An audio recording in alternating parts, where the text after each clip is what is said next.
Today, we welcome to the program Adrianne Shropshire, who's the executive director of BlackPAC, a left-leaning political action committee focused on mobilizing and engaging with African American voters. Adrianne, so great to have you on. I really appreciate it. Yeah, thank you for having me on. So maybe we'll just start very top level. There are news articles breathlessly announcing that we are seeing, if you believe some of the claims, essentially the greatest racial realignment in American politics since, honestly, I don't even know, civil rights era, Civil War, I don't know, and that non-white voters are abandoning the Democratic Party, plan to vote for Donald Trump in numbers like we've never seen in the modern political era.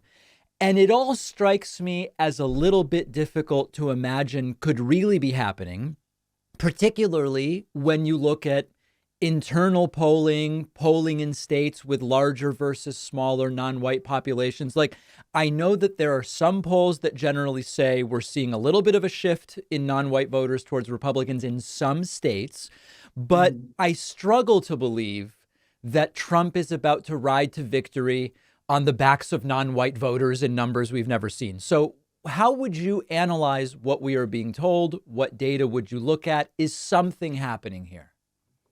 So I really appreciate your characterization of these reports as breathless, because that is, to me, also what it seems like. It is almost like folks, sort of breathlessly anticipating this major thing that, is about to happen, even though there's not a whole lot of data, certainly not historical data, and I mean even recent elections to suggest any such thing is happening.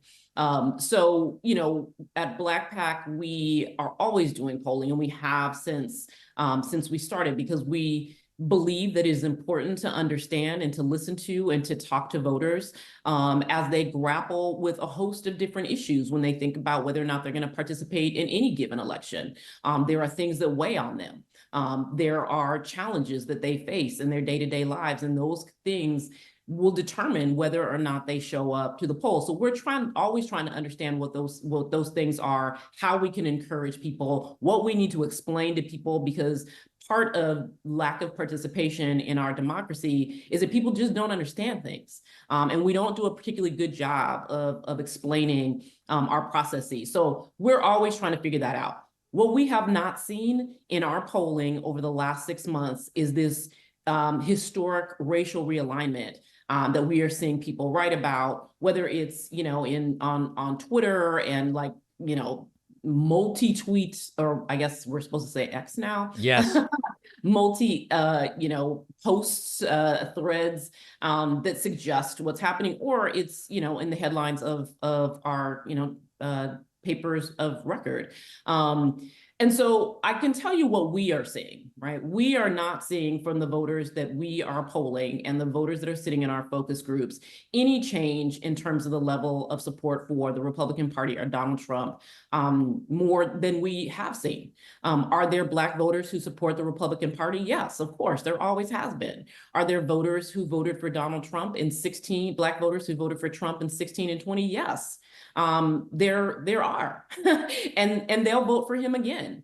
And so that's that's unsurprising, right? And we know the support for the Republican Party with, by Black voters is always, between, it can get up to 15%, right? We've seen it mostly over the last couple of election cycles around 7, 8, 9%. And that remains true when we ask folks whether or not they support Donald Trump. Those numbers are still pretty low.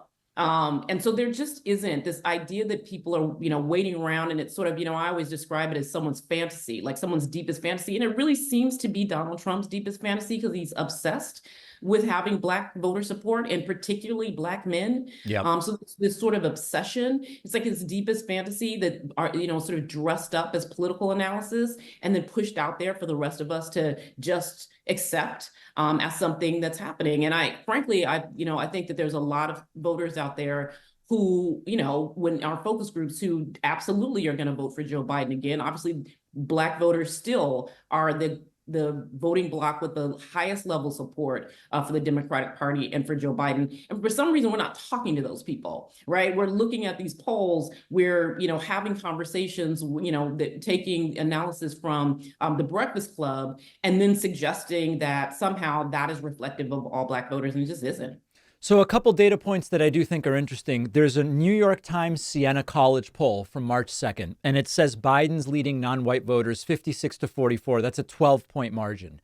In 2020, Biden, based on exit polling data, seems to have won that group by about 50 points. So if indeed the margin among non-white voters goes from 50 to 12, that seems like it's a big change. So I'm curious on that one, if you've seen it and if you have any thoughts. On party affiliation, I'll also mention, you talked about 7, 8, 9, 12, 15%. There's a new party affiliation report which says that Black voters are up to 19% registered Republicans, which again, it's not a racial realignment, but it's a higher number than the ones that you mentioned. So any thoughts on those data points? So we need to make sure that we hold distinct the leanings, right, toward parties, right, whether people identify as a Democrat or a strong Democrat or, soft, and whether they lean toward the Republican Party. We need to hold that distinct from how people actually show up and vote, right? So I think that part of the challenge here is that, in our own polling, we see Black voters identifying less and less with the Democratic Party and identifying as independents, right? That is a phenomenon that, there's certainly many explanations for, right? It definitely is people feeling somewhat, disillusioned with the Democratic Party. People feel like the transaction, right, that our politics can sometimes be. You tell me you're gonna do X for me, I give you my vote, I expect you to do the thing. And people feeling like that transaction isn't happening. There's certainly a generational difference where you have younger voters who just don't have the same level of allegiance to the Democratic Party. And I think the Democratic Party doesn't do a very good job of explaining to younger voters why they should have a stronger allegiance to the party. So I think when we have seen that, we know this to be true, that people are identifying more, that Black voters are identifying more as independent, right? We also know how Black voters show up and vote, right? And so it's hard to make the connection between what people are saying in polls, because if we're going to compare polls right now, we also need to compare polls to before the election in 2020. Right. And frankly, the election in 2016. And you saw lots of movement, right? And we can go all the way back, and we do this all the time. We think about what Black voters were saying about Obama, right, before 2008 and before 2012. And we see numbers, the support levels are not what they were on election day. And I think that it's a mistake to compare those two numbers.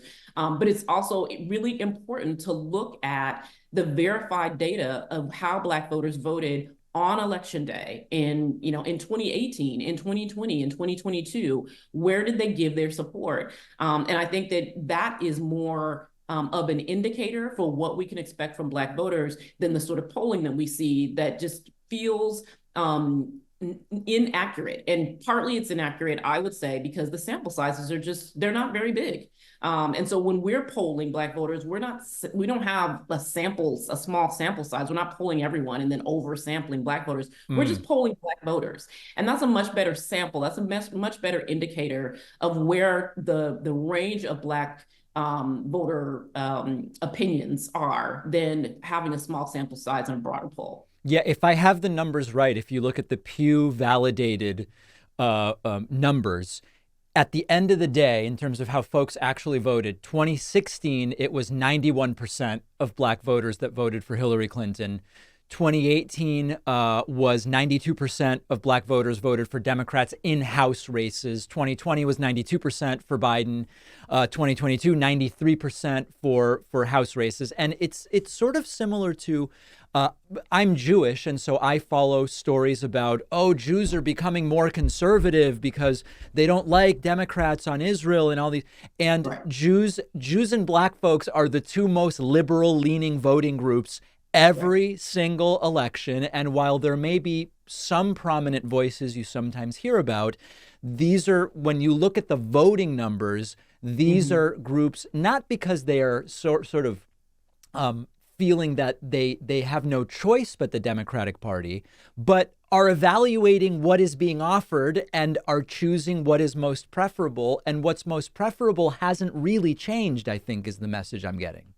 That's right. And I, again, like, you know, we hear this all the time, and it's true. Black voters are not a monolith, right? So we have a range of opinion and a range of thought, and quite frankly, Black voters are conservatives, right? And so I think that there is this idea that there is, you know, Black voters just vote for the Democratic Party because that's just the party that Black people vote for. That's kind of insulting, right? To not only the history of Black people in this country, but to people's ability to make complicated and sophisticated political calculations, right? And so Black voters aren't just voting for the Democratic Party because that's what we do, like as if it's some herd mentality, Yes. right? Black voters are voting for the Democratic Party because it is the party that is not trying to wipe us out. Right? It is the party that at least will put forward policies that are meant to get toward progress on a whole range of issues that Black voters care about. It is not the party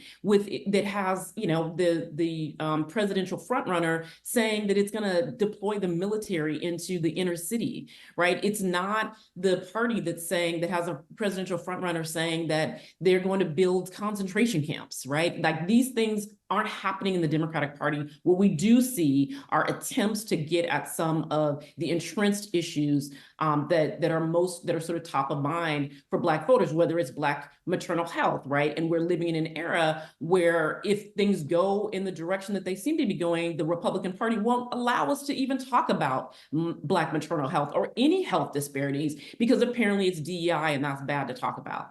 So Black voters are voting certainly for the interests of the community. Black voters are voting for, in some ways, elections, are defensive, right? They are moments when the voters, and in this case, Black voters and the Black communities, will say we're voting this way because we're just protecting our community right now, right? It may not be, the most revolutionary act we've ever taken, but what it's going to do is protect the community. And in this era, we hear Black voters say all the time in focus groups, we need to protect democracy. And democracy means something very specific to Black people, right? It doesn't just mean, kind of guarding against election interference. It actually means the very freedoms that we have fought for our entire time in this country. And when you start to undermine that and you start to take things away and you start messing around with rights, whether it's voting rights or it's abortion rights, Black voters respond to that.